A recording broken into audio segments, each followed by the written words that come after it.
Halo, Assalamualaikum warahmatullahi wabarakatuh. Salam sejahtera untuk semua. Jumpa lagi dengan saya di channel Obrolan Haris.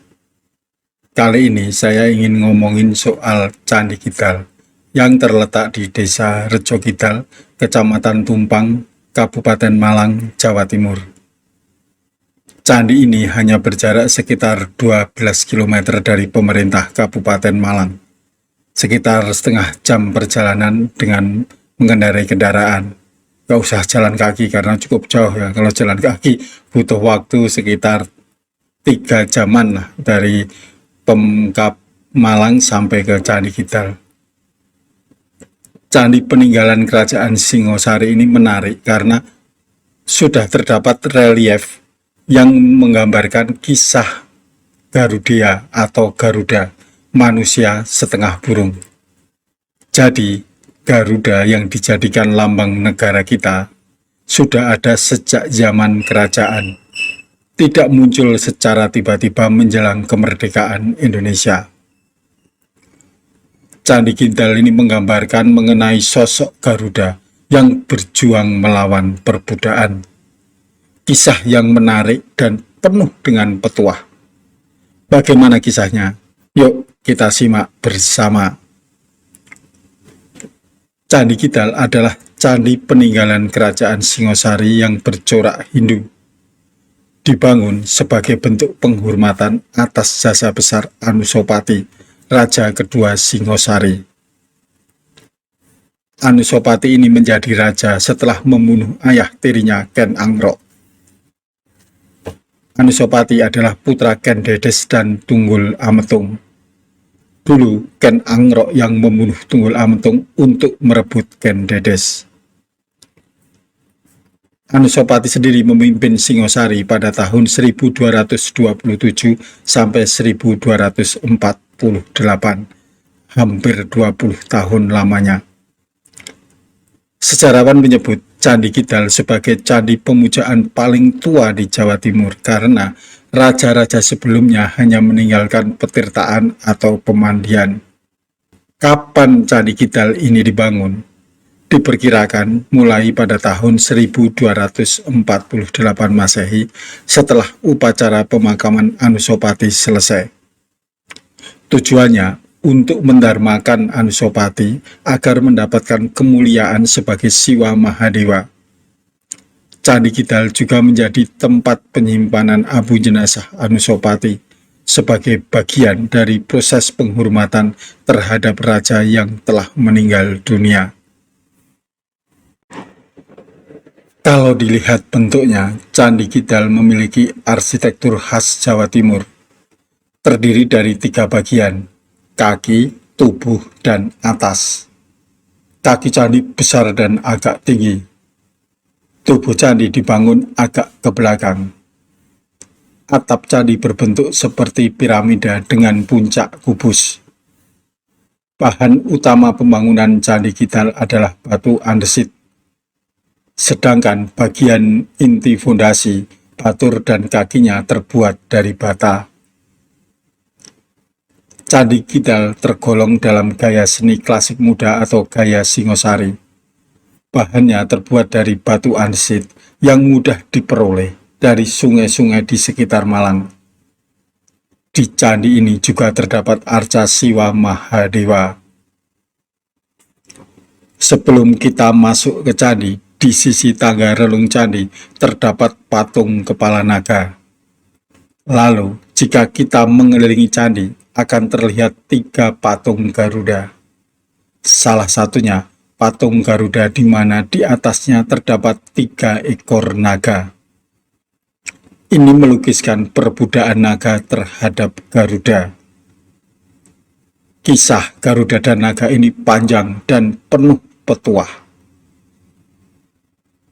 Cerita Garuda dan naga di Candi Kidal, khususnya relief Garuda, bersumber dari cerita mitologi Hindu, khususnya kisah Garuda dalam kitab Adiparwa dari Mahabharata. Konon, hiduplah 2 orang perempuan yang diperistri oleh Begawan Kasyapa. Wanita itu bernama Kadru dan Winata. Walau sudah menikah beberapa tahun, tapi keduanya tidak juga kunjung memiliki momongan. Hingga suatu saat mereka mendapatkan telur dari seorang dewa. Sesuai pesan Dewata, Kadru dan Winata merawat telur-telur tersebut. Hingga tiba waktunya telur-telur itu menetas.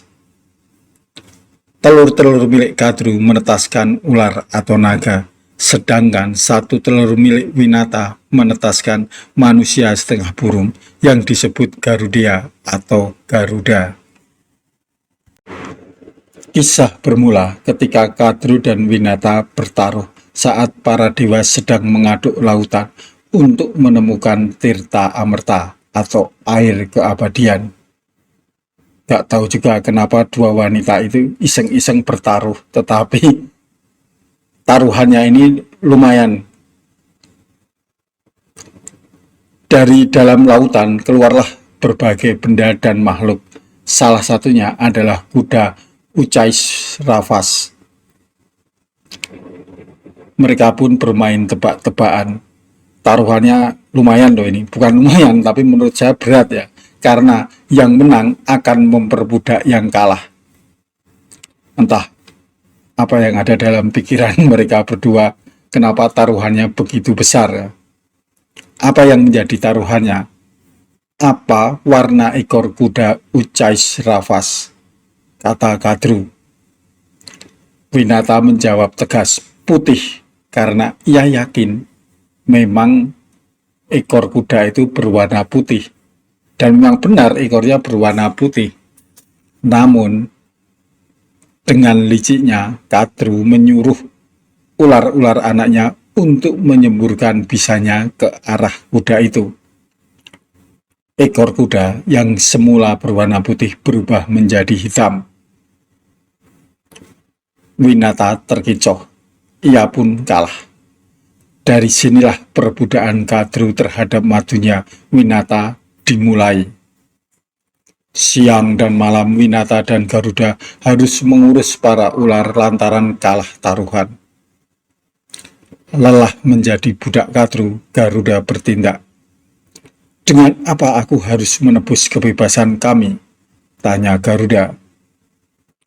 Mereka menjawab, bawakan kami Tirta Amerta dan kalian akan bebas. Sebagai informasi ya, Tirta Amerta adalah air kehidupan. Siapa saja yang meminumnya mendapat keabadian seperti dewata. Demi membebaskan ibunya, Garuda harus merebut air suci itu dari para dewa. Mau tidak mau, Garuda pun harus terbang ke kayangan. Dan itu artinya ia harus berhadapan dengan para dewata. Garuda pun terbang ke kayangan, nekat melawan Indra demi mendapatkan air kehidupan. Dalam versi lain, dikisahkan pula Wisnu membantunya dengan syarat sang burung mau menjadi kendaraan atau vahana sang dewa. Singkat cerita, Garuda berhasil mendapatkan Tirta Amerta dari para dewata. Girang bukan kepalang, dalam sebuah bokor atau kamandalu, air itu dibawanya kepada para naga untuk ditukar dengan kebebasan ibunya. Garuda mendatangi saudara-saudara tirinya, memberikan apa yang mereka minta. Namun, Garuda dengan cerdik mengikatkan ilalang di kamandalu. Begitulah ular-ular itu berebut menjilati bokor berisi air ajaib tersebut. Tajamnya ilalang membuat lidah mereka terbelah. Konon, sejak saat itu lidah ular bercabang dua. Akhirnya, Garuda membebaskan ibunya, Winata, dari perbudakan. Kisah Garuda dan naga tersebut terangkum dalam 3 panel relief di badan candi. Jika kita mengitari candi dengan arah prasavya atau mengirikan candi, memutarinya berlawanan dengan arah jarum jam, maka kita akan mendapatkan kisah tersebut. Yuk, Kita lihat relief-relief tersebut. Panel relief pertama berukiran Garuda dengan 3 naga di atas kepalanya, menyiratkan perbudaan naga terhadap Garuda.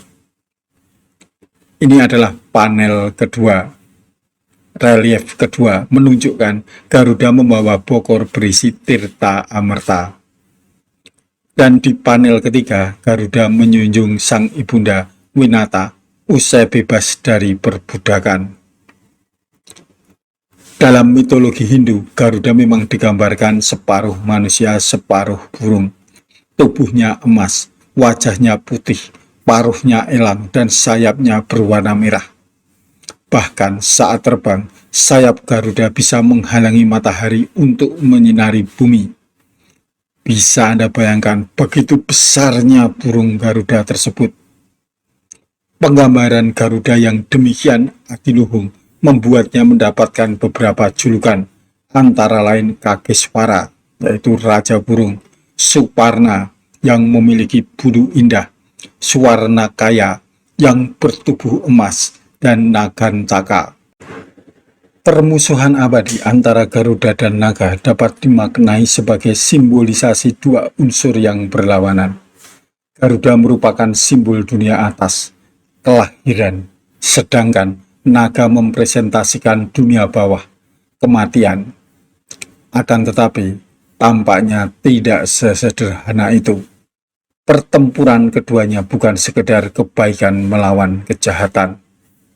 Meskipun naga adalah musuh Garuda dan menjadi tokoh antagonis dalam kisah ini, naga nyatanya disembah juga oleh sejumlah komunitas. Naga diyakini merupakan unsur leluhur orang-orang Kamboja dan pelindung Sang Buddha. Di India Selatan, naga juga disembah sebagai simbol kesuburan. Para perempuan memohon padanya untuk diberi keturunan. Kembali ke soal relief Candi Kidal. Kisah Garuda juga diinterpretasikan bernuansa ruwet, pembebasan dari kutukan. Menurut para raton, Candi Kidal adalah pendarmaan raja kedua Singosari, yaitu Anusapati, yang wafat pada tahun 1248 Masehi. Ada yang berpendapat bahwa kisah Garuda dibahatkan di candi ini guna meruat, menyucikan jiwa sang raja dari dosa karena telah membunuh Ken Angrok, ayah tirinya. Pendapat lain mengatakan bahwa kisah Garuda sebagai penghormatan untuk Anusapati yang telah membebaskan sang ibu Ken Dedes dari Ken Angrok. Ken Angrok merebut Ken Dedes dari suaminya, Tunggul Ametung. Anusapati yang saat itu berada di dalam rahim sang ibu seolah ingat bahwa ayahnya dibunuh Ken Angrok menggunakan keris Empu Gandring. Teman-teman, demikianlah kisah relief yang ada pada Candi Kidal di Malang, penuh filosofi. Melihat Candi Kidal bukan sekedar mengenang bangunan bersejarah, tetapi juga mengingat petuah dan cerita yang ada di balik relief candi tersebut. Petuah yang penuh nilai-nilai adiluhung. Oke kawan-kawan, kita akan bertemu lagi pada episode berikutnya dengan topik yang berbeda. Sampai jumpa. Wassalamualaikum warahmatullahi wabarakatuh.